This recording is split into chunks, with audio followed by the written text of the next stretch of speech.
Halo teman-teman, di sini saya akan mempresentasikan tugas analisis risiko dari mata kuliah 3. Sebelumnya saya akan memperkenalkan diri. Nama saya Muhammad Iqbal Pratama, saya dari kelas internasional NIM 25091387006. Yang pertama, latar belakang. Kecelakaan kerja masih menjadi perhatian serius di Indonesia, terutama di sektor industri dan fasilitas pendidikan yang memiliki bengkel atau workshop. Ruang maintenance memiliki peran penting sebagai pusat kegiatan operasional perawatan fasilitas. Namun di sisi lain juga menjadi area dengan potensi bahaya yang kompleks dan tinggi. Oleh karena itu, penerapan keselamatan dan kesehatan kerja atau K3 tidak hanya merupakan kewajiban hukum, tapi juga merupakan bentuk investasi penting untuk melindungi aset paling berharga, yaitu sumber daya manusia. Selanjutnya yaitu tujuan yang pertama yaitu menganalisis potensi risiko dan bahaya yang ada di dalam ruang maintenance. Tujuan yang kedua yaitu mengidentifikasi alat pelindung diri atau APD yang diperlukan beserta fungsinya. Tujuan yang ketiga yaitu menjelaskan prosedur pertolongan pertama dan penggunaan kotak P3K untuk mengantisipasi kecelakaan kerja. Keempat yaitu meningkatkan kesadaran akan pentingnya budaya keselamatan di setiap aktivitas kerja. Yang kelima itu ruang lingkup. Presentasi ini terfokus pada analisis menyeluruh terhadap aspek ketiga di lingkungan ruang maintenance, aspek penjagaan APD dan penanganan darurat atau P3K.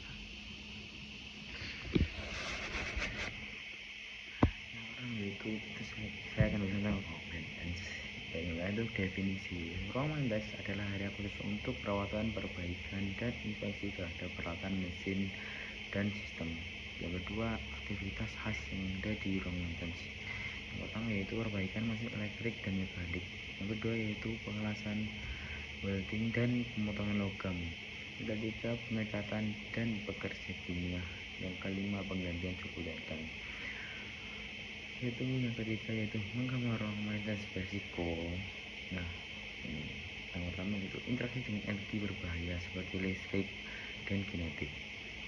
Yang kedua, penggunaan alat berat dan berkakas yang banyak yang tajam.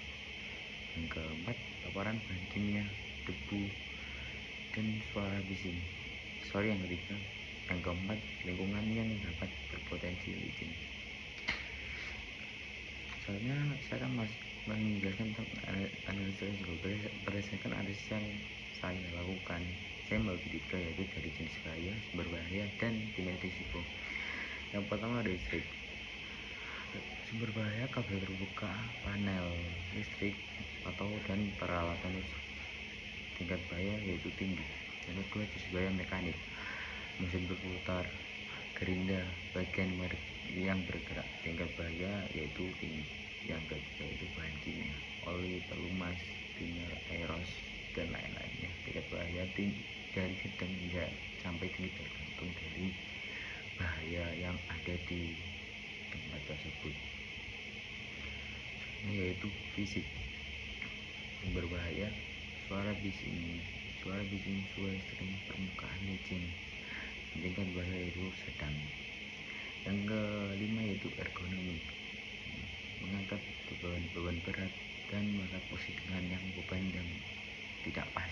Dan tingkat bahaya dari ergonomi sendiri itu pada tingkat sedang. Selanjutnya saya akan membahas tentang analisis APD. Untuk memitigasi risiko tersebut, pekerja wajib menggunakan APD yang tepat. Dan yang pertama yaitu helm safety atau helm pengaman. Helm safety berfungsi untuk melindungi kepala dari benturan, kejatuhan benda, atau senggol dengan benda keras, dan agar lebih aman karena bagian kepala bagian yang paling penting dari tubuh dan paling berisiko kematian. Yang kedua yaitu kacamata safety atau goggle blinder. Kacamata safety berfungsi untuk melindungi mata dari bencana logam, serpihan debu, dan cairan kimia yang umumnya dipakai oleh seorang menggerenda atau orang yang mengelas, karena pada bagian menggerenda banyak percikan yang mungkin saja kalau kita tidak memakai kacamata bakal terkena langsung mata kita dan menyebabkan kematian. Dan las worry juga karena cahaya yang sangat terang bisa membuat mata sakit. Selanjutnya mengujikan sarung tangan. Sarung tangan dibagi untuk jenis dan fungsi. Sarung tangan katun atau kulit melindungi dari urusan luka dan panas perlukaan. Yang kedua, sarung tangan karet atau sarung tangan kimia melindungi tangan dari kontak dengan bahan kimia yang berbahaya. Dari sini kita simpulkan bahwa sarung tangan katun atau kulit yang umumnya dipakai untuk seorang, yaitu yang bekerja di konstruksi yang menggunakan benda-benda padat, tajam, atau yang lain-lainnya. Sedangkan sarung tangan karet yang umumnya dipakai oleh pekerja kimia yang mungkin bisa langsung bersentuhan dengan bahan-bahan kimia yang mungkin berbahaya seperti menyebabkan terbakar atau yang lain-lainnya. Yang keempat, sepatu safety. Fungsi sepatu safety berfungsi melindungi kaki dari kejatuhan benda berat, tertusuk paku, dan tersengat aliran listrik. Sepatu menurut saya sangat berguna, yaitu untuk melindungi dari yang saya bilang tadi, dan juga sepatu mungkin sepatu safety tidak sepatu biasa, karena sepatu safety itu dibuat khusus untuk melindungi kaki dari yang membahayakan tadi. Yang keenam, masker atau respirator. Fungsi menyaring debu. Masker respirator berfungsi untuk menyaring debu, partikel, dan uap kimia agar tidak terhirup. Masker ini terbagi dari pekerjaan tujuan. Mungkin pada pekerjaan di bidang kimia memiliki masker sendiri agar ia tidak menghirup dari bau cairan kimia yang mungkin dapat merusak paru-parunya dan yang lainnya. Mungkin pada pekerja konstruksi memakai masker yang untuk penyaring debunya pun sudah tidak masalah. Yang nomor 6, pelindung telinga. Fungsi pelindungnya airpop atau airmuff. Pelindung telinga berfungsi melindungi telinga dari kebisingan mesin yang dapat merusak pendengaran. Nah, pelindung telinga umumnya itu dipakai untuk pekerjaan seperti menggerenda, setelah itu mengebor, setelah itu membuat lubang atau yang membuat alat itu membuat kebisingan menerus, karena jika tidak memakai sangat berbahaya bagi telinga pekerja tersebut. Dan saya sangat penting. Ketiga itu kotak P3K. Dan dari pemilihan kotak P3K, kami memilih kotak P3K standar industri Type C yang berisi perlengkapan yang cukup untuk menangani cedera hingga 50 orang. Dan di sini kami sana isi kotak P3K dan fungsinya. Dan mungkin yang ini itu pembalut atau yang pembalut steril berbagai ukuran, perban gulung, plaster untuk menutup luka. Yang kedua itu kasa steril untuk membersihkan luka dan menutup luka. Yang ketiga, plester merekatkan kasa. Yang keempat, gunting dan peniti memotong perban dan mengunci perban. Yang keenam, sarung tangan latex. Itu melindungi penolong dari kontak dengan darah. Ya, tangan itu untuk dari kita yang menolak agar tidak terkena darah dari orang yang kita tolong. Selanjutnya yang keenam, antiseptik cairan atau cairan pembersih ya, membersihkan luka dari kuman. Yang ketujuh, gunting khusus memotong pakaian korban. Mengapa menggunakan gunting khusus? Karena menggunakan gunting biasa mungkin pakaian akan sulit untuk dipotong, jadi lebih baik menggunakan gunting khusus. Yang ke-8, selimut darurat menjaga suhu korban yang cukup. Mungkin pada korban yang mungkin terjatuh atau karena suhunya dingin pada malam hari, jadi menggunakan selimut untuk yang ke-9, buku panduan P3K.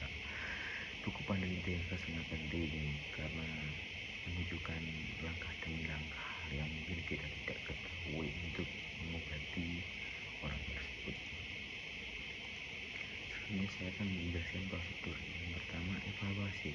Cek kondisi korban dan situasi sekitar, apakah aman ataupun seperti apa. Yang kedua, ambil kontak P3K. Bawa kontak P3K ke lokasi korban.